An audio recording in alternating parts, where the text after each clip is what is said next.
카카오 카풀 이 서비스 시작되면 이용하시겠습니까?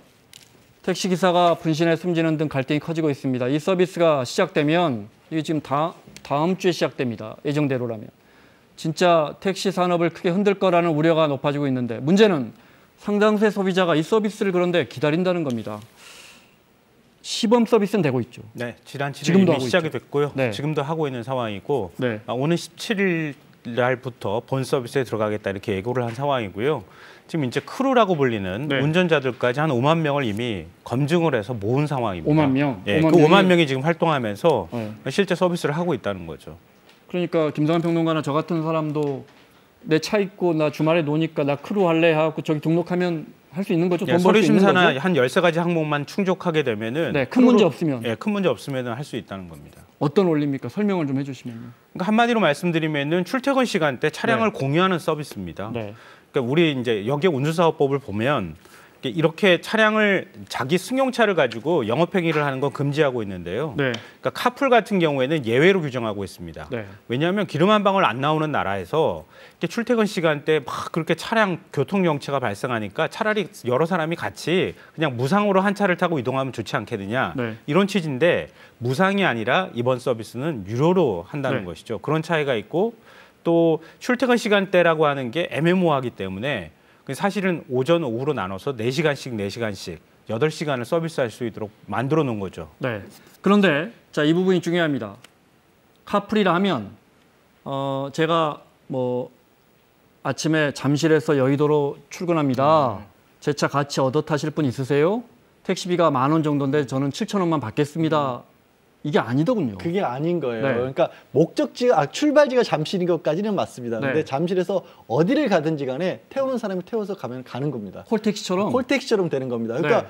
예를 들어서 잠실인데 뭐 인천국제공항 같이 장거리 같은 걸 간다라고 네. 하면 이게 택시 하시는 분들은 굉장히 큰 수익이 되지 않습니까? 그런데 네. 이거를 카풀하는 분들이 일단 말씀하신 것처럼 오전, 오후 2번이라고 하지만 한 번만 잡게 되면 거의 뭐 엄청난 돈이 떨어질 수도 있는 거거든요. 하루에 2번밖에 못 하게 돼 있는데 2번밖에 못 하게 장거리 돼 가면 있지만 그것도 상당하다 이 말이죠. 그렇죠. 근데 소비자 입장에서는 이게 또 지금 택시보다 70에서 80% 정도 요금만 받기 때문에 네. 저렴한 가격이라는 이유로 그걸 이용할 확률이 좀 생기는 거죠. 그래서 본래적인 의미의 카풀, 그러니까 출퇴근 시간에만 이용하는 것과는 조금 차이가 있는 상황입니다. 다시 정리해 보겠습니다. 제가 정확하게 이해했습니까? 제가 영등포에서 뭐 가까운 여의도로 뭐 과천을 가겠다고 예, 하겠습니다. 예.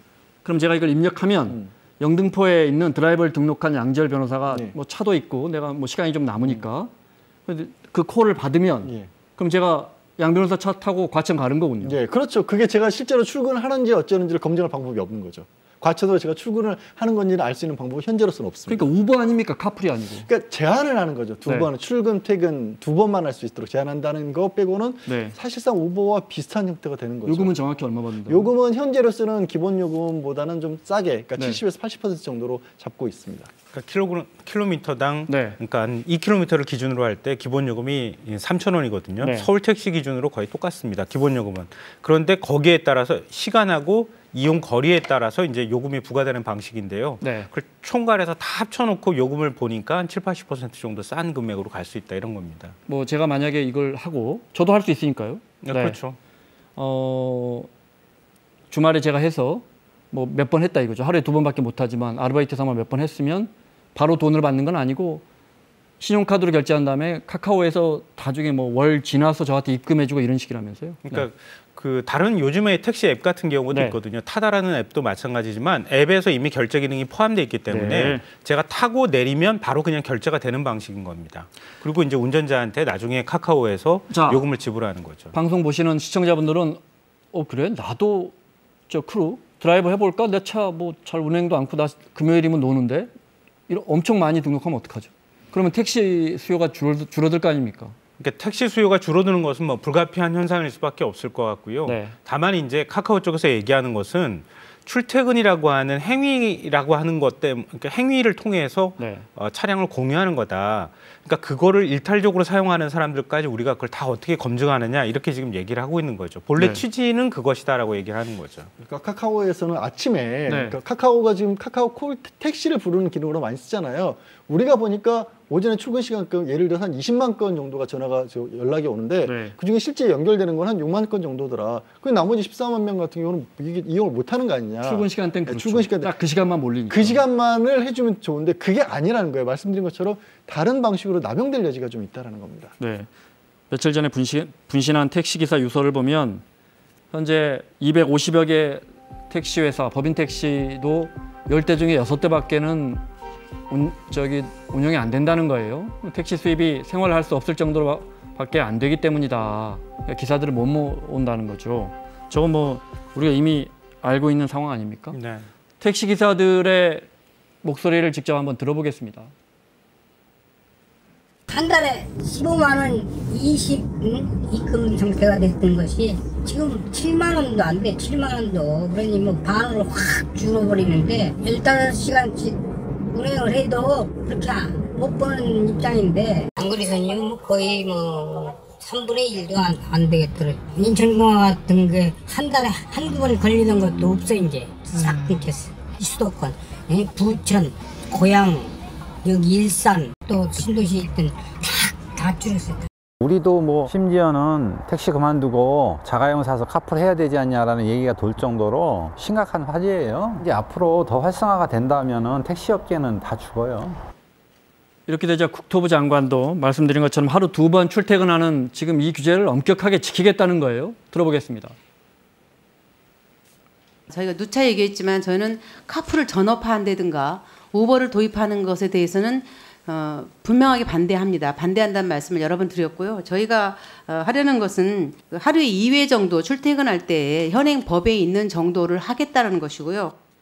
내가 만약에 2번 하고 슬그머니 3번 하려고 하면 등록이 안 되겠죠. 등록이 안 되는 겁니다. 그것 자체는 원천적으로 막고 안 있습니다. 되지만 아까 예. 말씀하신 것처럼 멀리 장거리 한번 갔다 오면 뭐 10만 원도 받을 수 있는 거니까. 그렇죠. 그걸로도 하루 정도의 일당은 충분히 나온다고 볼 수 있는 거죠. 그만큼의 택시 문제는 수입은 시간입니다. 줄어들고요. 시간. 네. 그러니까 과거에 이제 카풀이라고 하는 제도는 네. 아침에 출근 시간, 저녁에 퇴근 시간 이게 딱 정해져 있다시피 했던 거예요. 네. 근데 지금은 근로 형태가 다 달라져가지고 언제 출근하는지 언제 퇴근하는지 확인할 방법이 없다는 겁니다. 네. 그러니까 사실상 8시간 동안 내가 하루에 출근하고 퇴근을 한 번밖에 하지 않으니까 그런 사람들은 굉장히 많을 수 있거든요. 네. 그런 사람들이 영업하는 것을 막을 어떻게 방법이 막느냐 현재 이거죠. 네. 없다는 거죠. 그걸. 네. 쉽게 말해 이 카카오 카풀 서비스를 직업적으로 하는 걸 막을 수 없다. 뭐 단 2번이지만. 네. 네. 알겠습니다. 운전자를 확인할 수 있습니까? 차종이나 뭐. 운전자는 확인할 수 있어요. 마치 네. 택시 타면 앞에 붙여놓듯이 네. 어플리케이션을 보면은 운전자 프로필 사진 같은 거 나오고 생년월일이라든가 차를 어떤 종류를 쓰는지 이런 것까지 네. 나오는데 문제는 그런 거죠. 지금 택시를 공개적으로 채용을 하기 위해서는 자격 심사가 있지 않습니까? 네. 뭐 범죄 경력이라든가 이런 게 있으면 안 된다는 네. 제한이 있는데 이거는 사기업이다 보니까 그런 거를 알 수가 없는 겁니다. 그러겠죠. 예, 그래서 아무래도 이 운전하는 분들이 이 누가 카풀을 사용하는지 크루가 누구인지 이런 좀 안전 문제, 범죄에라도 악용될 수 있는 거 아니냐라는 그런 우려가 좀 있고요. 물론 이제 카카오 측에서는 아니다. 우리 크루 같은 경우는 누가 탔는지 언제 탔는지 정확하게 다 신원이 역추적이 가능하기 네. 때문에 오히려 범죄 소지가 없고 뭐 그 어플리케이션에 신고할 수 있는 정보도 네. 장치도 제공을 하겠다라고 있지만 여전히 완벽히 해결된 건 아닌 거죠. 알겠습니다. 마무리해야겠습니다. 카카오 측은 아마 다음 주 월요일부터 했는데 이걸 좀 미뤄보는 안을 검토 중인데 아직 결정되지는 않은 것 같습니다. 당장 대안이 있다면요. 뭐 택시업계 지원하는 방안 이런 거 이야기 나오던데. 참 어려운 문제입니다. 네. 사실 이런 새로운 서비스가 등장하면 기존 산업하고 충돌하거든요. 네. 그러니까 새로운 서비스를 무작정 막는 것이 대안인가? 그건 또 아닐 수 있다. 소비자들은 기다릴 거예요. 그러니까 세계 완성차 업체들도 이제는 차량 공유 서비스 시대로 넘어간다고 지금 얘기를 하고 있는 상황이거든요. 그러니까 기존 산업에 있는 사람들이 어떻게 출구를 만들어서 빠져나갈 수 있도록 해줄 것이냐, 그리고 기존 산업이 어떻게 혁신할 것이냐 이런 네. 부분에 있어서 정부가 관심을 기울여야 되는 거 아닌가 싶습니다. 알겠습니다. 자, 마무리하겠습니다. 양지열 변호사, 김성환 평론가 수고하셨고요. 저희는 내일 정청래, 정두원 두 분과 함께 돌아오겠습니다. 고맙습니다.